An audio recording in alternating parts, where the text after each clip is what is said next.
What is going on, everybody? What is going on? Happy Friday Eve. I'm Lawrence Henderson, the boss, and I am back live. I'm going to be doing a series of lives with the speakers for the Connecting the Dots event 2023. And so I have the absolute pleasure to kick us off with speaker, coach, trainer, awesome business owner, Shawntà Hooks, who is going to be dropping some knowledge. But before we get into all of that, please, Ms. Hooks, introduce yourself to the world, tell the people where you are, and then we'll get rolling. Hi, everyone. My name is Shawntà Hooks. I am here in Atlanta, Georgia. I can't not shout out my hometown of Detroit, Michigan. If you know anybody from Detroit, we love to rep our city, and we love to rep it by saying, "What up, though?" So if anyone is out there from Detroit, what up, though? And I'm just so excited to be here today. I love it. I absolutely love it. So, funny part about that is, I don't know how in the world this Ohio boy keeps meeting all these Michigan folks in the South. Like, I tell you, when it comes with every church we've been a member of, the pastors are from Detroit. Yep. I'm like, how does it happen? How all us we in the South, but all us Northerners keep gravitating towards each other. That's right. So I absolutely love that. So thank you so much for kicking us off.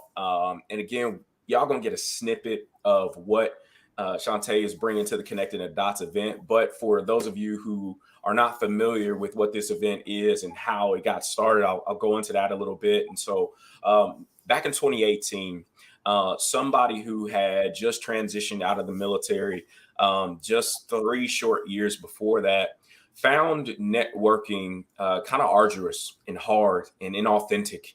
And as I was being a professional and as I was trying to navigate the spaces, not just of Atlanta, but who I was professionally and what I brought to the world, I actually found networking events to be also very pretentious.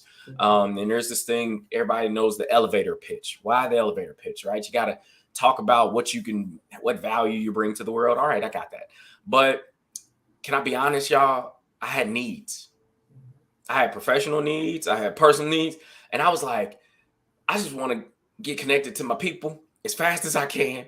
And I didn't know if there was a space for that. And so when they say, if you don't find a space, build a space.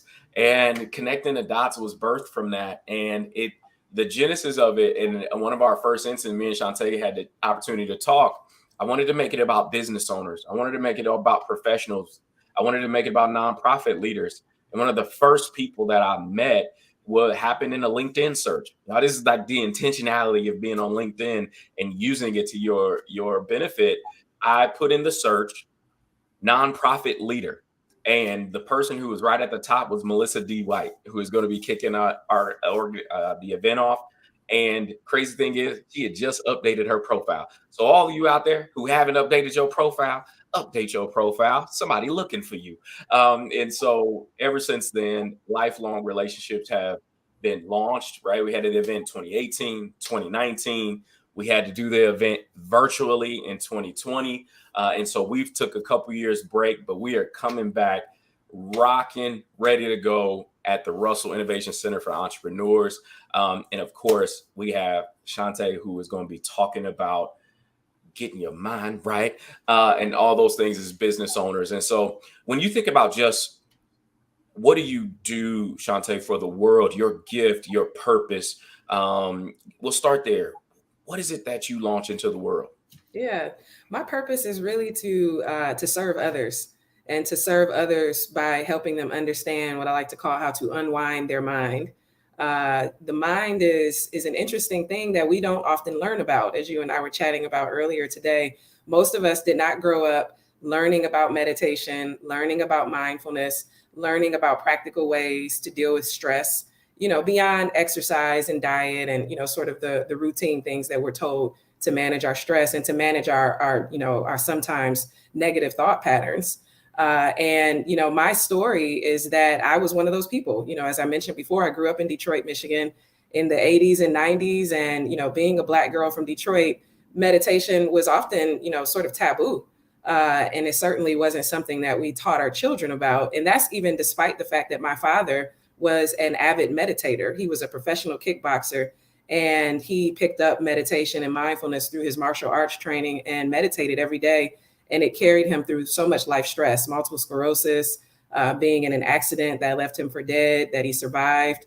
And he meditated through all of those experiences. But again, because this is a topic that's quite taboo, it wasn't something he taught me. And so I grew up being a non-believer, and until I needed it, right? Until life got really stressful with my job, with being a new mom, with my romantic relationship, everything, this perfect storm of trauma all came at once. And I started to learn mindfulness. I started to learn meditation. I started to read research about how it impacts the brain and how it impacts the neuroplasticity of the brain.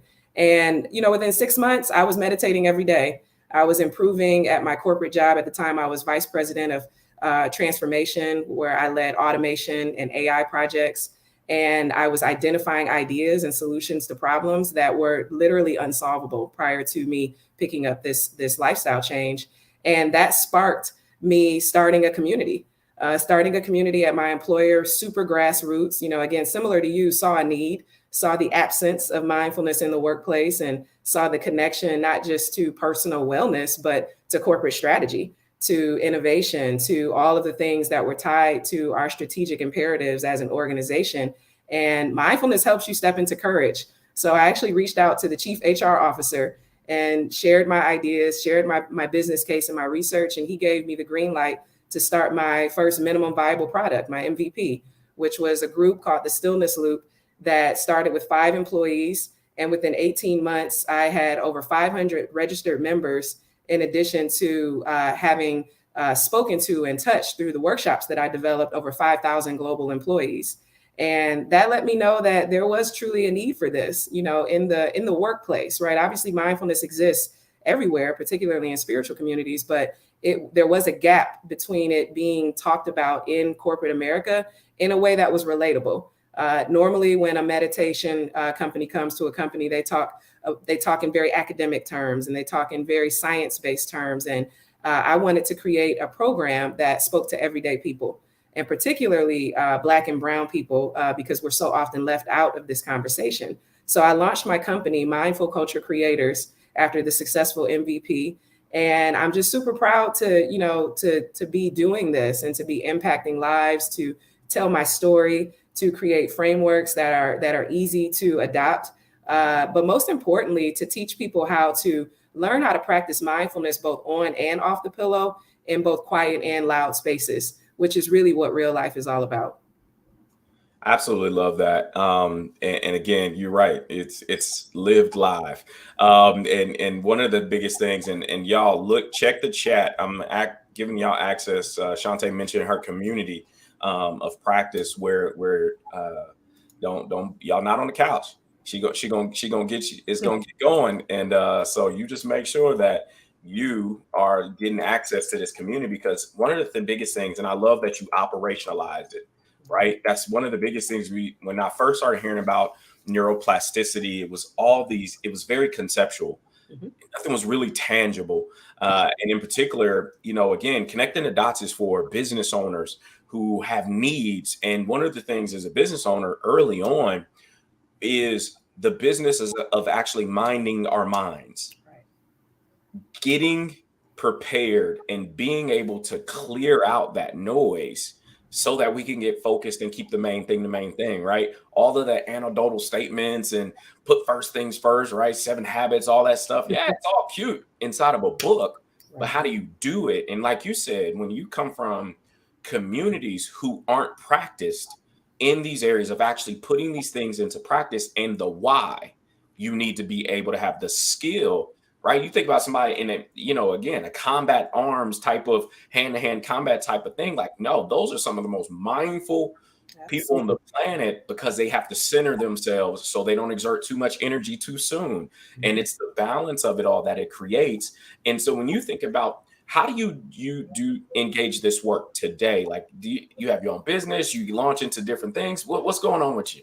Yeah, so my primary way of teaching this is through storytelling. So I am a keynote speaker, Mm, and I am also an educator in this space. And so I have over 20 workshops that I've created Three that are kind of the premier workshops, which is Stillness at Work, where I talk about how you honor the pause in real life.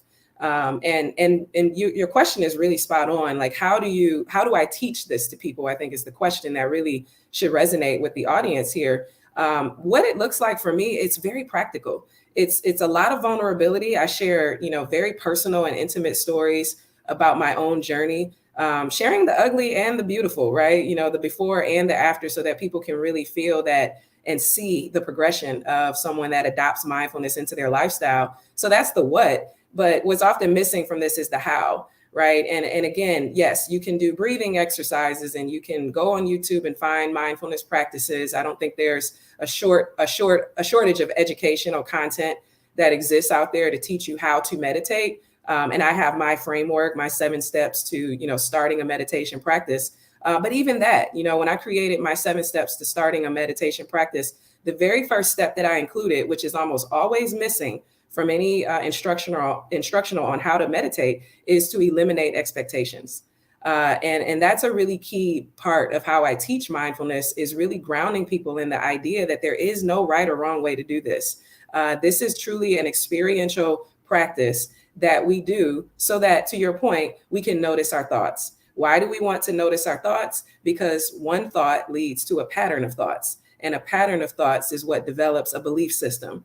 And many of us are not conscious to our belief systems. We're literally going about life with our belief systems that were handed down to us from our parents, from our environment, from society, from the things we watch and see on TV, et cetera. And we don't pause. That's why I call it honor the pause, to really see what's going on in there. And so I come up with really simple to adopt frameworks, like my red, yellow mindfulness practice that I created. And I'll share that link to that practice. It's on SoundCloud. But it's designed to help you step into a meditative state fast, right? Because many people that don't meditate, they think that they can't meditate.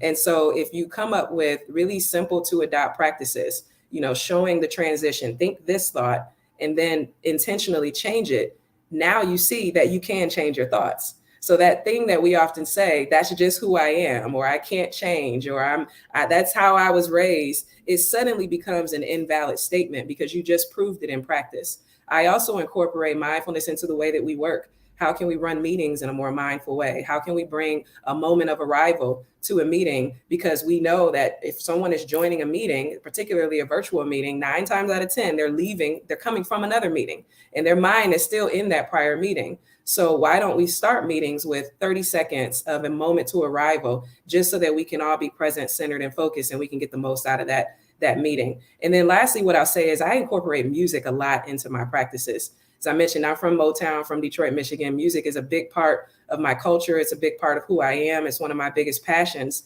And the way that I actually really connected to meditation was through music. I was listening to a Frankie Beverly and Mays song one day, and I said, I'm going to make this the focus of my meditation. And the particular song was Joy and Pain. And there is, if you really listen to that song, there's a snap where there is someone in the studio snapping their fingers. And I said, I'm going to make that the focus of my meditation, not my breathing and not anything else, just that snap. And it was such a rich experience. I could tell that the snap was a human. I could hear the different sounds, one snap to the next. And it taught me that I can do this. Yes, my mind wandered, but I was able to bring my mind back to the snap. And not only was it an informative experience for me, but it was fun. It was me bringing my culture into this and, letting me know that my culture can be mindful. Many of us, kind of grow up in environments that tell us that we as African Americans, as Black people, that there's so much negativity in our environments, but there's so much positivity and deeply soulful, spiritual, and connected material that we can use as our mindfulness focus. And so I bring that in to make it relatable and to make it a fun experience. And I would tell you, and thank you so much for that, because that backstory, and I love that it's changing the pathway. You brought up neuroplasticity, and again, giving ourselves different data points, practicing differently in ways that serve us more than hurt us, and really being intentional and conscious about the choices that we make. I love the idea of the pause, so yeah, this is one of the funny things about being with coaches and speakers and mindfulness practitioners is my team and I are developing an ownership and accountability e-course, but we talked about a framework of pausing, being mindful, being conscious about, and so the fun, y'all, I can't make this up. And some of the things you were already talking about, it's just such alignment that we are in this space to really truly support people being better versions of themselves or growing into what that next better version of yourself is, because I don't believe there's any point where we ever arrive. And so being authentic in the way that we show up to these spaces, being honest with ourselves that, again, we're works in progress, not perfection. You sound like you were on a journey. Like, what was that point in that moment that you're like, this needs to be my thing that I create? Yeah, it truly was a journey. As I mentioned, I was in a new job as vice president of transformation, which meant that I led automation and AI projects. And if you know anything about automation, people get afraid of it. They did not like to see me coming. This was also the first time in my career being based in Atlanta, having gone to an HBCU. I went to Hampton University, shout out to Hampton. I've always been in diverse settings. And so this was the first time in my 20-year career that I was the only Black person on a team. And I was met with, tons of microaggressions, tons of disrespect, just a sort of a toxic work culture. And that coupled with being a new mom, being, in a relationship that was changing, mourning the loss of my father, it was, again, this perfect storm of need. And everything that I was doing wasn't working. And, like most stories, synchronicities, happen, right? These moments that aren't quite explainable. And it was quite simple. I was at a conference and I heard a speaker use the word mindfulness. And I heard it and I remember thinking, like, I don't know what that word means. Like, I know what it means, but if someone were to ask me to define that, I would have to kind of, fumble around a little bit. And so I remember like going back to my room in the hotel and just looking up the word. And I saw a lot of definitions. The definition that I'll share with you all, and this is sort of my definition, is mindfulness is being in the present moment on purpose with an attitude of non-judgment. And so even when I say the present moment, I mean not stuck in the past and not fearful of the future, but in the now, right now, with an attitude of non-judgment on purpose. And when I heard that definition, it told me that it was something I needed to explore, because I instantly knew that oftentimes I was not present. My mind was often somewhere else, whether it was, talking to my colleagues, whether it was in a meeting, whether it was talking to my significant other, friends, watching movies, right? You watch a movie and suddenly you're like, wait, what just happened? I just missed 20 minutes of the whole movie because my mind is somewhere else.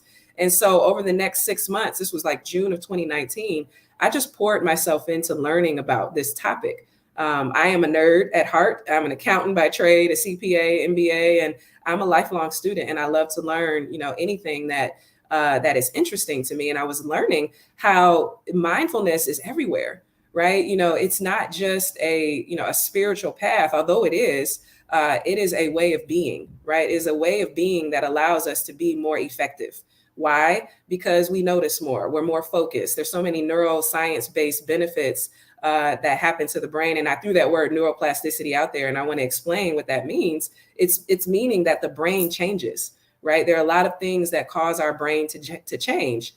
For example, after 8 weeks of consistent meditation, the parts of the brain that control stress, the amygdala, shrink in size. And the parts of the brain that control your decision making, the prefrontal cortex, grows in size. And so really just kind of understanding these sort of simple terms, I don't have to be a brain expert to see how that can impact my life. And so I poured my life into it. I poured my interest into it just in time for the pandemic of 2020. And at that time, I was living and breathing mindfulness. I was practicing Qigong. I was meditating every day. And I noticed that I had a sense of calmness in the midst of this pandemic that my colleagues did not have. And so I offered up, again, in service to others, I offered up the option to host a talk. And I talked to my senior vice president, and she said, please, like, can you do it yesterday? And so I put together a quick talk. Stillness at Work was the premier talk that I created that day. And, some people showed up, just, like maybe 10 people or so. And that is what, launched the community. I saw that people were impacted when I shared my story, my story of trauma, my story of my father's death and his example and role model of mindfulness. it was a very effective way to explain this topic. And people continued to show up and ask me to speak to their teams. And that grew from, again, 5 people to 500 people and thousands of people. And, my company and keynote speaking opportunities and the chance to talk to teams across the world about how to solve problems using mindfulness. And so, again, I don't focus on mindfulness just for the sake of mindfulness. I use it to solve tangible problems. So I create workshops such as the mindful imposter, how to use mindfulness to combat imposter syndrome, mindful belonging, how to use mindfulness to activate your DE&I programs, and so on and so forth, because there's so much utility in the workspace and there's so few people talking about it that way. And so I saw a need, having that business background, I saw a need and created an enterprise, and excited to share more at the Boss Conference, coming up in April. Yeah, and it's funny, the little nerd in me is all geeked up, because it was funny. I was with a group of accountants earlier this week talking about leadership and management success and the fundamentals of engaging that. And one of the biggest things that we were having a conversation about is the changing of our minds, and how when we process something a certain way, that actually is a data point that our mind is trying to process. And when you're not mindful of what data you're pulling in and how it's impacting you, then those are the kind of things that you could become unconscious to. And it's slowing yourself down, creating those moments of pause in that space, not only through self-awareness, but that self-regulation and self-management that you've been talking about practicing, so much so that one of the audience members has a live question, two, matter of fact, back to back, that I'm gonna post up for you. And so, Shawntà, you looked at that, like, in Yeah. what ways can a lack of self-awareness hinder that personal growth and limits somebody's potential? I mean, the question really is, in what ways does it not hinder your Yeah. personal growth, right? And I thank you for that question. If you think about it like this, let's step outside of the workplace and just think about our relationships with our children, right? I have a 5-year-old son, Amir, and he is this little human being, right, that has needs. And when I'm not self-aware of my mood, he lets me know, right? He because children are very, very mindful. They don't have the junk, right? They don't have the history, the experiences, they don't have that perspective. And so just being able to be in the present moment so that I can pay attention to my son, so that I can know he's an only child, I can notice that he needs my attention, right? It's very easy for us to slip into our own worlds, right? And I know growing up, having a mom and having parents that work really hard to provide for their families, the risk of that is that they were often not present. And so that affected me, right? That's the trauma that I had to work through as a human, that need for affirmation and the blows to confidence, particularly in that job that I had, and how that all took me back to my childhood, and experiencing those moments where my parents were just simply too busy, right? Because, let's be honest, self-awareness can feel like a privilege, right? It can feel like a privilege to be able to step out of your day-to-day, your work, your lifestyle as a mom, as a dad, as a husband, as a wife, as a friend, right? To get out of that and be present. And it hindered, that experience hindered me as a human being. Not to blame my parents; they're amazing people, but it caused me to pick up some of those habits. And so now that I have that awareness, I'm so much more present with my son, right? Even when I'm working as an entrepreneur and I'm working, in all these multiple things, wearing multiple hats, I can instantly notice when he needs me to be in tune with him. And I can stop what I'm doing because it is the priority, and show him attention, or just come up with a solution really quickly that meets his needs, right? That allows him to be himself as a child, but be engaged in the experience of being a human being.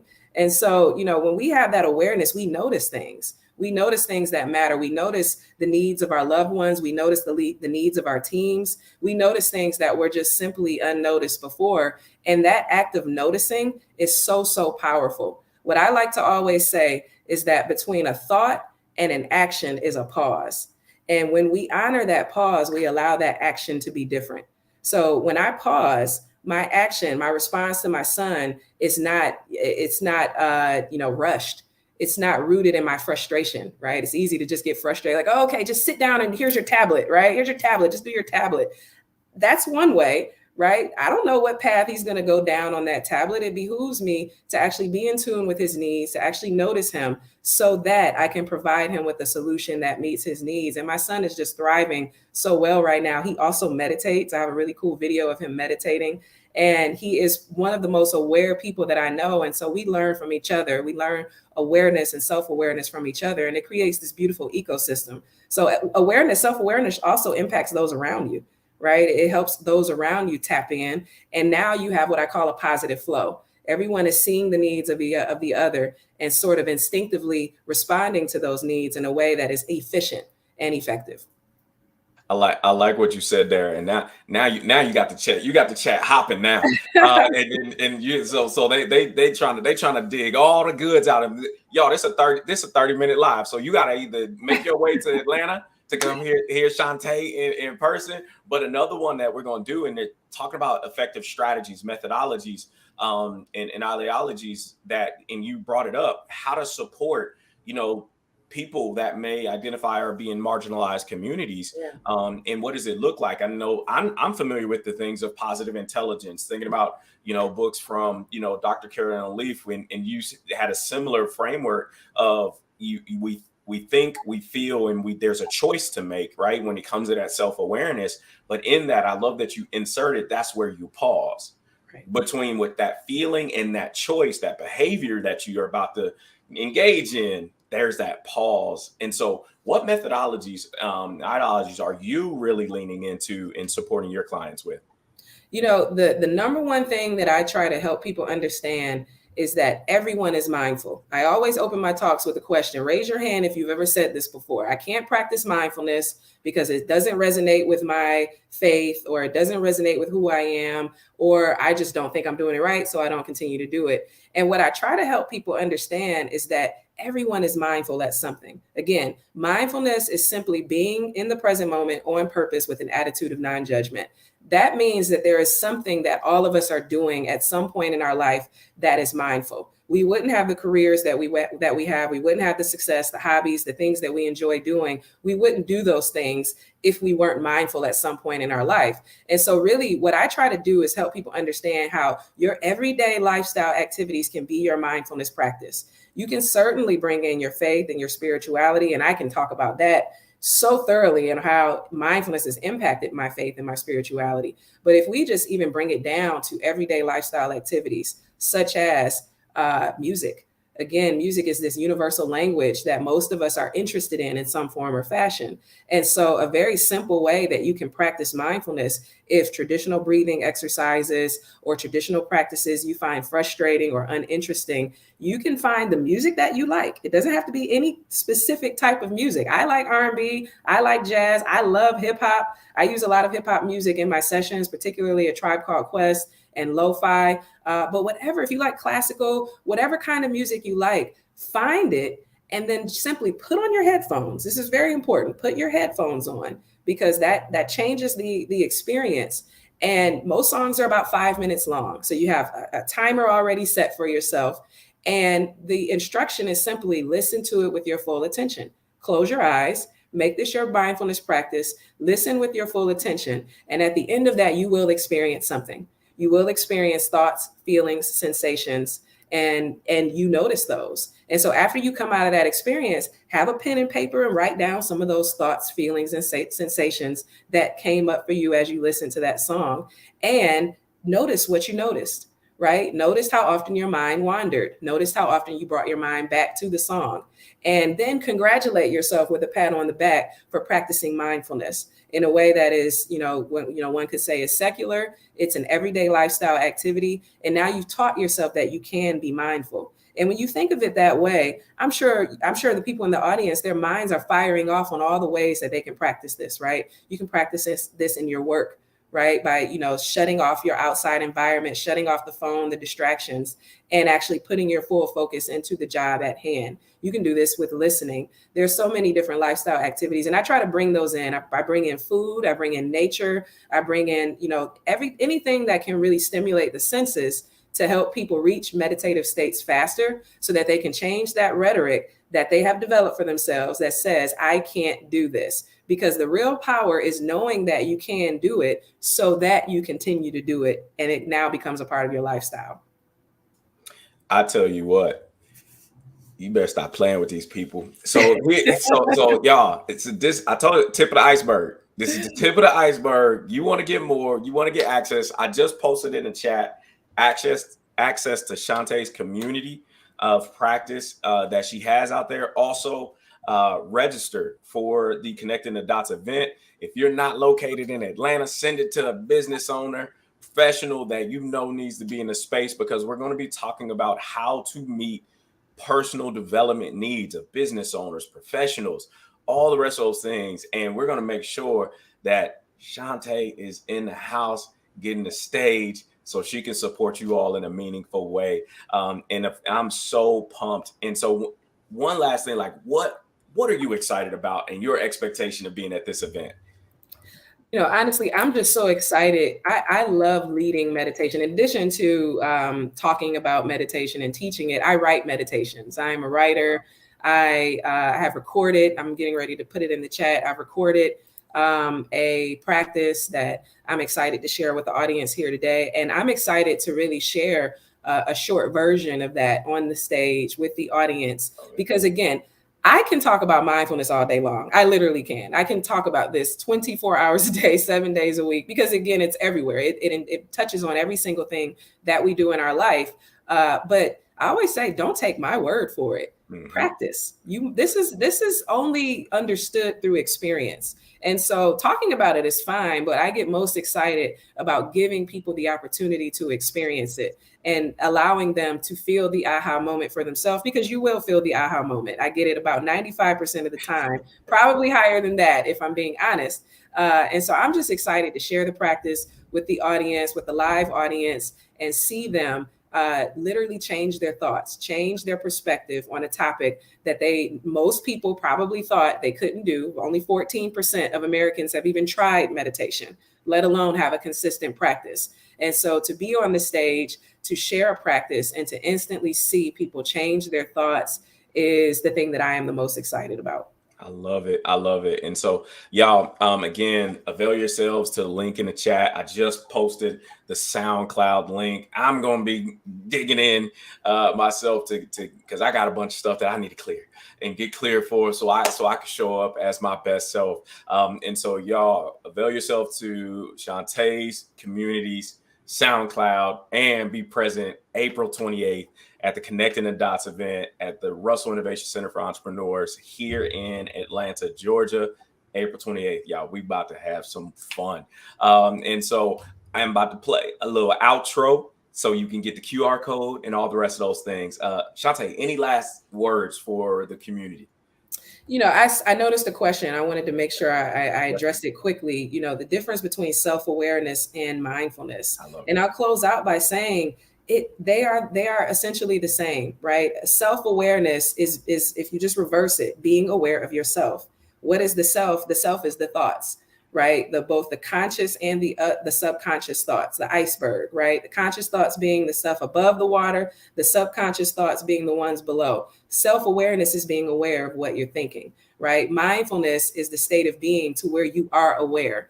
And so if you take out the mystical, I mean, we can go mystical, right? But if that's not your jive, if that's not your language, if you take that out, if you want to be academic, if you want to be more scientific about it, all you need to really understand is that the power of life is in the present moment. That's where the magic is. That's where our brilliance is. It's not in the past and it's not in the future. It's in the now. And we have to take steps that allow us to get into the now. And as with everything, how do we get there? We practice, right? You have to practice. The only way you get better at anything is through practice. And so join us on April 28th, where I'm going to share practice. And we'll get to practice together. Join my community to learn about different ways that you can practice with me, because I bring soul and flavor to mindfulness in a way that most people don't. And I'm excited to share that gift, which is my gift, with the world. I love it. And yeah, it's funny. I tell you, synergy. I tell my clients all the time, you got to get reps. You got to get reps. You got to practice. Right? And so that's what it's all about. So y'all, Thank y'all so much. Connect with Shawntà across all social media platforms where she can be found. And we'll see y'all on April 28th.